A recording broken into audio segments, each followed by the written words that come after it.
I know it's not Celtic Park, but this stadium is quite a nice place to play some football. Very nice backdrop, isn't it?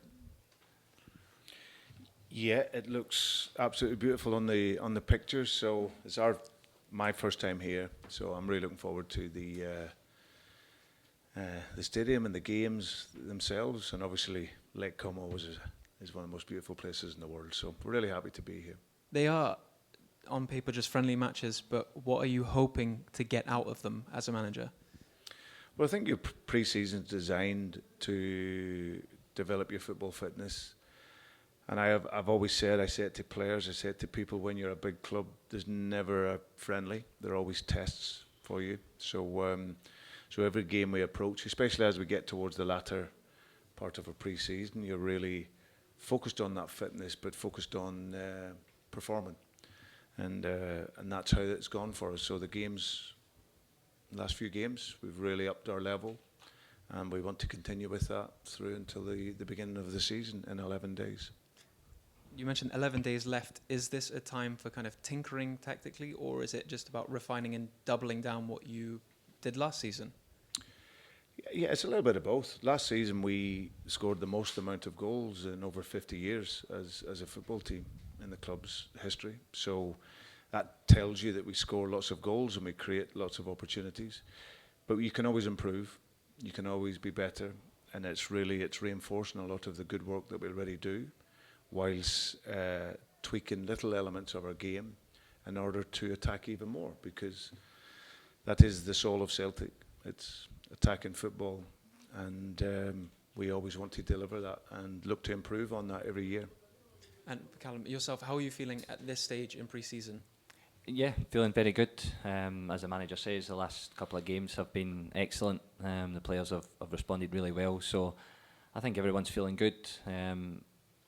Really good tournament here. Hopefully another 2 good games, and then we have to be ready for the start of the season next week as well. And what do you think about Como? Do you know before Como, after these years? What do you think about Italian football? Well, firstly, Como, it's been a great story for the club over these last numbers of years, growing from the second division and then coming through. And obviously the level of players looking to improve. And you've seen some of the results that they've had since they came into the top division. So obviously Cesc, as a young manager's come in and looking to play a very clear way of football, and he's taken in some fantastic players. And one of your recent signings, Nicholas Kuhn, is obviously a young player with us. Alex Bailly as well was with us last season. So yeah, I obviously very impressed with the journey that the team is on and the club is on, and I'm just really looking forward to being here and hopefully playing against them.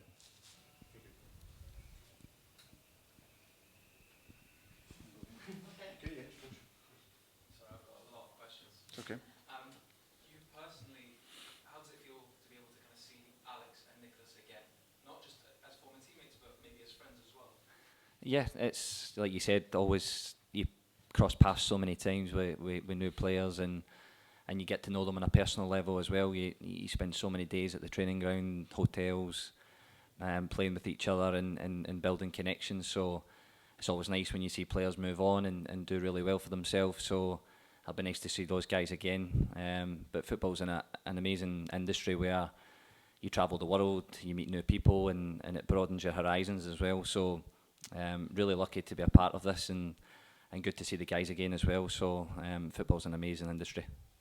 Just also on a kind of footballing level, you mentioned playing elsewhere, broadening your horizon. Sorry, a lot of players will do that by changing clubs, but how do you do that as a kind of one club man? I know you had the loan, but how do you approach learning different styles or from different people? Well, Changing managers. Well, again, that is it, working with top-level managers who have also been on that journey and managed in the Premier League, managed at top clubs, and every day you try and learn, one from the people that you've got in your building, and then people who come in as well and have different experiences. But I think football, you're always learning. You never have all the answers, so season after season, you have to continue to impress and improve as a player. And I think to have the longevity at such a big club like Celtic, you have to keep reinventing yourself and keep pushing and keep driving yourself for more, because people are always asking for more from you as well. I know it's going to be very frustrating the later you get into your career, but sitting next to Brendan, have you given more thought to life after football, coaching, learn from him? I think you were listening to our car journey there, actually.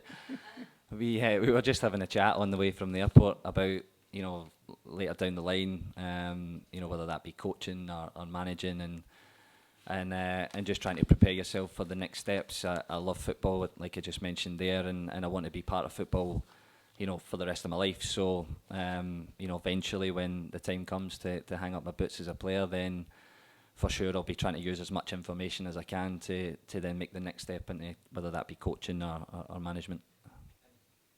Sorry, next question. Behind, please. Sorry, thank you.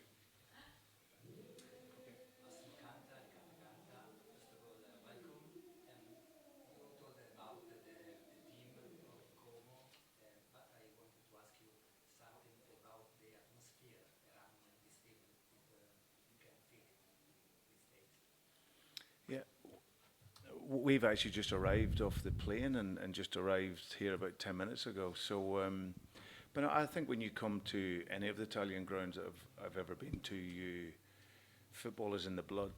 In Italy, it's and whatever ground you go to, and I think here at this stadium and this arena, of course, it's having been on this journey so early. Every game is really exciting, and of course, a pre-season tournament with the teams that's here, it should make it a really, really exciting few days with really good games. But no, you feel the sense of passion and love of football here, and you know, we've played in Atalanta, we've been in Rome, we've been in other places.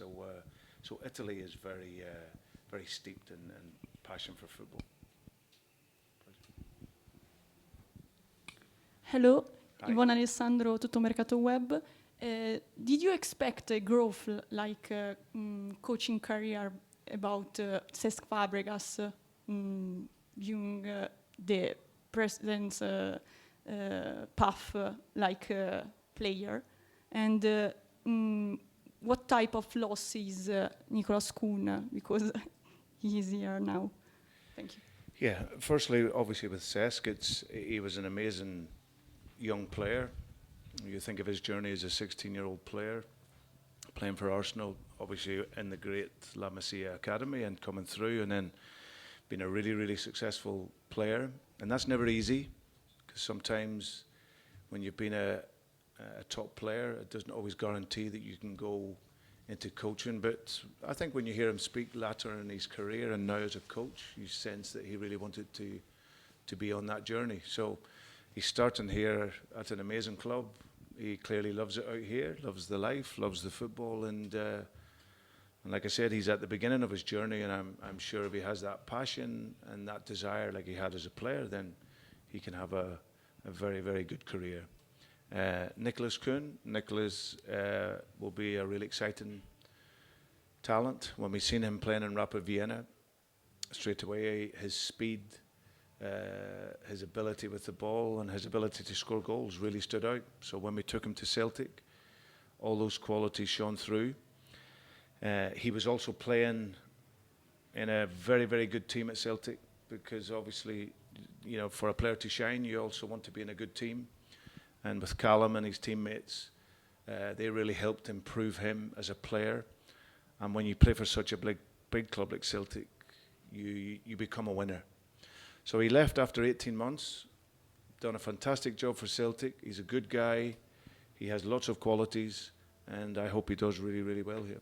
Hi, Callum. I just wanted to ask you, I know you've retired from Scotland duty, but obviously from a lot of your former teammates on that stage, there's a big cohort that are in Serie A. You've got the likes of Lewis Ferguson in there, Scott McTominay, Billy Gilmore. I just wanted to ask you, from your experience in there, if you can understand and see what the draw is and why that's such a viable path for Scottish players at the moment. Yeah, well, I think those guys have sort of made it. a viable path. I think before them there wasn't too many. We obviously had young Liam Henderson that was at Celtic who made the move across and did very well. And then these guys, start to come over and do really well. And what's great about that is it's shown that the Scottish boys have one, really good talent who can come and play abroad, and they come, they settle into the lifestyle, they learn a new language. So it actually shines, a really positive light on Scottish football and Scottish footballers. So these guys have done amazing. Obviously worked with them very closely at national team level. Can see how good they are, and amazing to see their impact in Serie A as well. Hello. First of all, I just want to express my condolences to the club for the pass of John Fallon. I know he was such a legend, so I'm sorry for him. And my question for both of you is, you dominate in Scotland in the last few years. So what's the plan for this new season? How can you improve even more? What can you do? Winning the Champions League? Something like that? I don't know. You just dominate everything. No, listen, I think as a football club we aim to improve every single season. We didn't dominate last year. We won 2 out of 3 trophies. But also being in Europe and making sure we are competitive and challenging at that level is very important for us consistently, not just for one season. So we believe we can be even better this season on the domestic front, and also we can take those experiences that we've had over these last couple of seasons into Europe, where we aim to again look to perform very, very well. So Celtic is a huge club. You can never stand still. It moves at a really, really fast speed, and you have to move with it. And that's all about improving, all about developing. And for me as a coach, it's developing individual players to be the best they can be, and hopefully then we see that in the team format. What about you? What's the secret to stay on that level for this long time? I think the manager's covered a lot of it. I think the biggest thing is the relentless nature of the club. It is such a fast-moving club where if you stand still, you'll get left behind. So for the players individually, they have to continue to push.